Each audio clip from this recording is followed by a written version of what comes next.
আপনারা অনেকেই বলেন, এত পুজো করি, এত ভক্তি করি, তাও ভগবানের কেন দেখা পাই না? তাহলে আমার এই গল্প শুনুন, মন দিয়ে শুনুন। কি করলে এক ভক্ত শ্রীকৃষ্ণের সঙ্গে সাক্ষাৎ করতে পারেন, সেই গল্প আজ আমি আপনাদের শোনাচ্ছি। হরে কৃষ্ণ, আমি সৌমিত্র হিন্দু। ব্রজে শ্রীকৃষ্ণের এক অনন্য ভক্ত ছিলেন। সারাদিন কৃষ্ণ কৃষ্ণ কৃষ্ণ কৃষ্ণ, হরে কৃষ্ণ সারাদিন সারা রাত সর্বদা কৃষ্ণ কৃষ্ণ কৃষ্ণ কৃষ্ণ করতেই থাকেন। এত কৃষ্ণ প্রেমের জন্য তিনি তার নিজেই নাম রাখেন কৃষ্ণদাস। ঠাকুরের জন্য নিজেই ফুল তুলে, নিজেই মালা তৈরি করে ভগবান শ্রীকৃষ্ণের গলায় সেই মালা পরিয়ে দিতেন। একদিন তিনি শুনলেন, মহাভারতের অনুশাসন পর্বে ভীষ্ম পিতামহ বলেছেন, যদি 12 বছর কোনো কার্য মন দিয়ে নিষ্ঠা ভরে করো, তাহলে সেই কার্য সিদ্ধ হবে। আপনি যদি 12 বছর প্রতিদিন পুজো করে ভগবানকে শ্রদ্ধা নিষ্ঠা ভরে ডাকেন, তাহলে ভগবান আপনাকে প্রসন্ন করবেন। এবারে কৃষ্ণদাসের তো একটাই ইচ্ছে, শুধু ভগবানের সঙ্গে একবার সাক্ষাৎ করা, ভগবান শ্রীকৃষ্ণের সঙ্গে একবার সাক্ষাৎ করা। তিনি তা শুনে নিয়ম করে 12 বছর প্রতিদিন শ্রীকৃষ্ণকে মালা পরানোর একটা সিদ্ধান্ত নিলেন। সেই মতো তিনি প্রতিদিন ফুলের মালা নিজের হাতে বানিয়ে নন্দমহলে গিয়ে মালা পরিয়ে দিতেন। আর প্রথম দিন তিনি যখন গেলেন, কৃষ্ণকে মালা পরানোর আগে তিনি বলে দিলেন, প্রভু, 12 বছর আমি প্রতিদিন এসে আপনাকে ফুলের মালা পরিয়ে দেব, কিন্তু 12 বছর একদিন, 12 বছর শেষ হওয়ার পরের দিন আপনি নিজে আমার বাড়িতে এসে আমার হাতে মালা পরবেন। এরপর তিনি রোজ মালা বানিয়ে ঠাকুরকে মালা বানিয়ে পরিয়ে দিতেন। ঝড় জল বৃষ্টি রোদ ঠান্ডা সমস্ত কিছু উপেক্ষা করে প্রতিদিন নিয়ম মাফিক শ্রীকৃষ্ণকে মালা পরাতেন। ধীরে ধীরে সময় কাটতে থাকে, আর কৃষ্ণদাস শ্রীকৃষ্ণকে স্মরণ করাতে থাকেন, প্রভু, 1 বছর হলো, 2 বছর হলো, আর বাকি 11 বছর, আর বাকি 10 বছর। এরপরে 12 বছর কেটে গেলে আপনি আমার বাড়িতে আসবেন, আপনাকে আমার বাড়িতে আসতেই হবে। আর এইভাবে 12টা বছর পূর্ণ করলেন কৃষ্ণদাস। 12 বছরের শেষ দিন কৃষ্ণদাস মালা পরিয়ে প্রভুকে বললেন, আজ আমার এখানে আসার শেষ দিন, কালকে আপনি আমার বাড়িতে আসবেন। যদি কালকে আপনি আমার বাড়িতে না আসেন, তাহলে আমি এই নন্দমহল ছেড়ে, এই গ্রাম ছেড়ে চলে যাব, আর কখনো কোনো দিন আপনার কাছে আসবো না, আপনার সঙ্গে কথা বলবো না। এই স্নেহভরা হুমকি দিয়ে মালা পরিয়ে বাড়ি চলে এলেন কৃষ্ণদাস। পরের দিন খুব ভোরে উঠে স্নান সেরে 56 ভোগ তৈরির জন্য নিজে হাতে একা বাজার করে ফুলের মালা তৈরি করে রেখে দিলেন। অপেক্ষা করতে লাগলেন প্রভু তার বাড়িতে আসবেন বলে।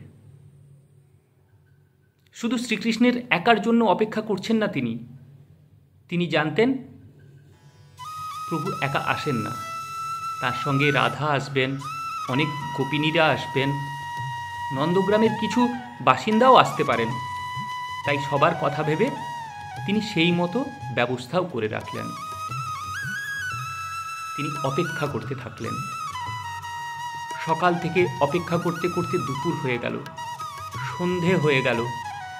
প্রভু না আসতে দেখে কৃষ্ণদাস উদাস হয়ে গেলেন। কিছুটা মনে বিশ্বাসও ছিল প্রভু অবশ্যই আসবেন, কেননা 12 বছর তিনি তার বাড়িতে গিয়ে তাকে মালা পরিয়ে এসেছেন। সূর্যাস্ত হয়ে গেল। কৃষ্ণদাস খুব অভিমানিত হয়ে উঠল। 12 বছর নিষ্ঠা ভরে তিনি প্রভুকে মালা পরিয়ে এসেছিলেন তাকে একবার দেখার জন্য। তিনি যদি দর্শন না দেন তাহলে তো রাগ হবেই। কৃষ্ণদাস দুঃখে 56 ভোগ আর মালা তার ঝোলাতে ঢুকিয়ে গ্রাম ছেড়ে চলে যেতে থাকেন। আর কখনোই তিনি আসবেন না বলে বাড়িতে তালা লাগিয়ে এগোতে লাগলেন। কাঁদতে কাঁদতে চলতে লাগলেন পরশানার পথে। যেতে যেতে হঠাৎ তার চোখে পড়ল একদল গরুর পাল রাস্তা দিয়ে তার দিকে এগিয়ে আসছে। অনেক গরু।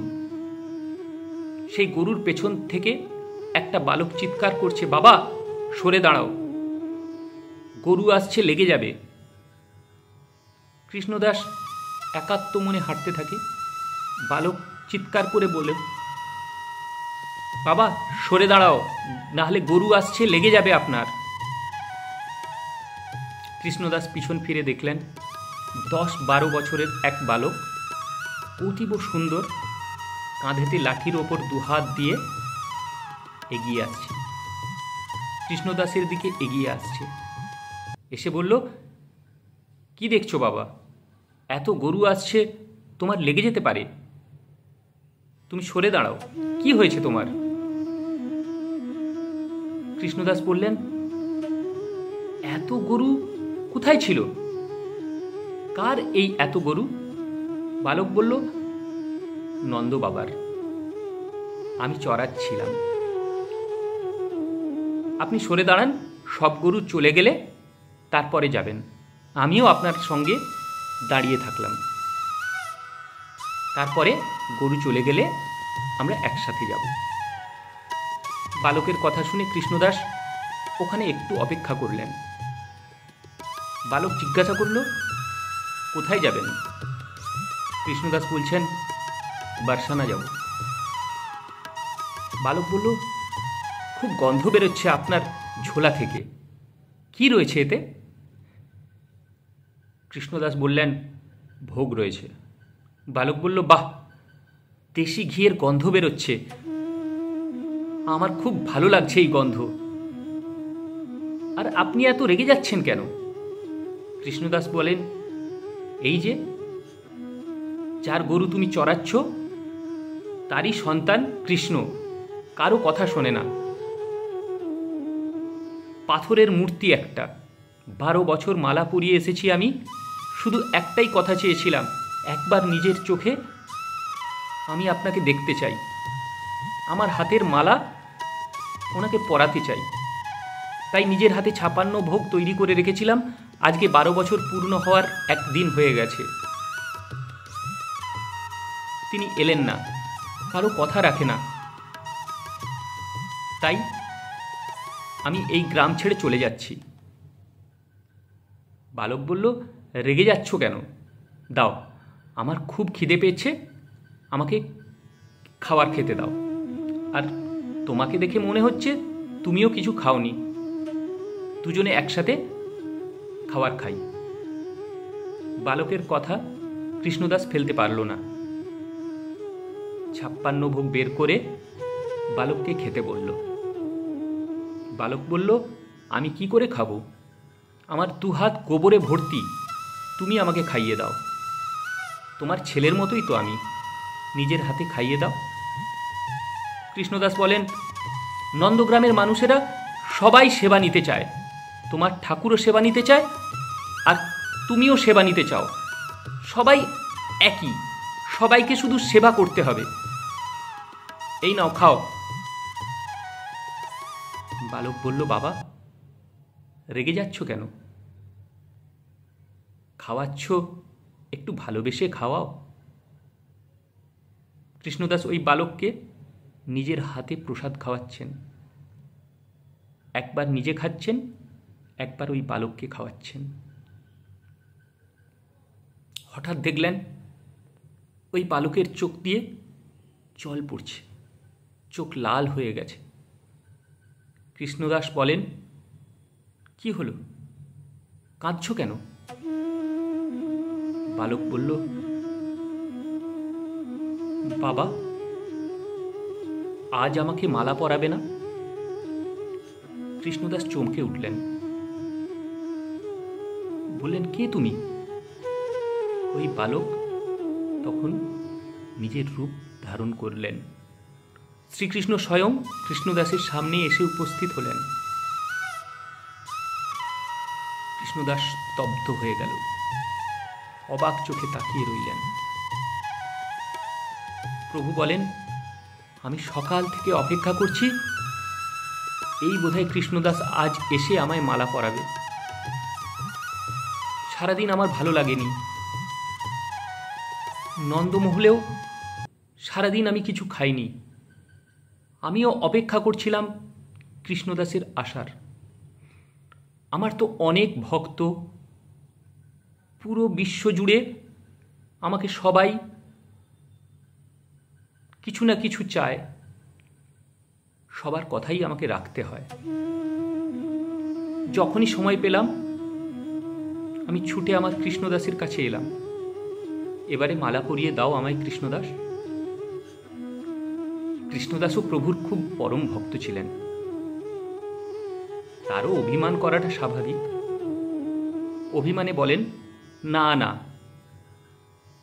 আমি যেহেতু বর্ষানাতে যাওয়ার কথা বলেছি, সঙ্গে সঙ্গে তুমি আমার কাছে এসে গেছো, এই রকম চলবে না। তাই কৃষ্ণদাস তার দিকে না তাকিয়ে এগিয়ে যেতে লাগলেন বর্ষানার দিকে। কৃষ্ণদাস আগে আগে, শ্রীকৃষ্ণ পিছনে পিছনে এগিয়ে যেতে লাগলেন। সোজা রাধারানীর মহলের সামনে এসে কৃষ্ণদাস থামলেন। তখন রাধারানীকে দেখলেন, রাধারানীর জায়গায় শ্রীকৃষ্ণ দাঁড়িয়ে রয়েছে। আবার পেছন ফিরে যখন শ্রীকৃষ্ণর দিকে তাকালেন, সেখানে দেখলেন রাধারানীকে। কৃষ্ণ রাধা তো এক, রাধা রাধা বলো আর কৃষ্ণ কৃষ্ণ বলো, ওটা তো একই। তবে একথাও ঠিক, যখন ঠাকুর কথা শোনেন না, তখন রাধারানীর কাছে অভিযোগ তো জানাতেই হবে। কৃষ্ণদাস কেঁদে কেঁদে প্রভুকে নিজের হাতে মালা পরিয়ে দিলেন। ঠাকুরের ভক্ত যদি সরল নিঃস্বার্থ হয়ে ঠাকুরকে যদি কৃষ্ণদাসের মতো ভালোবাসেন, তাহলে ওই রকম ভাবেই তো ঠাকুরের সাক্ষাৎ পাওয়া যায়, তার সঙ্গে এইভাবেই কথা বলা যায়। মনে বিশ্বাস রাখুন, ভক্তি রাখুন, সহজ সরল মনে ভগবানকে স্মরণ করুন। রাধে রাধে।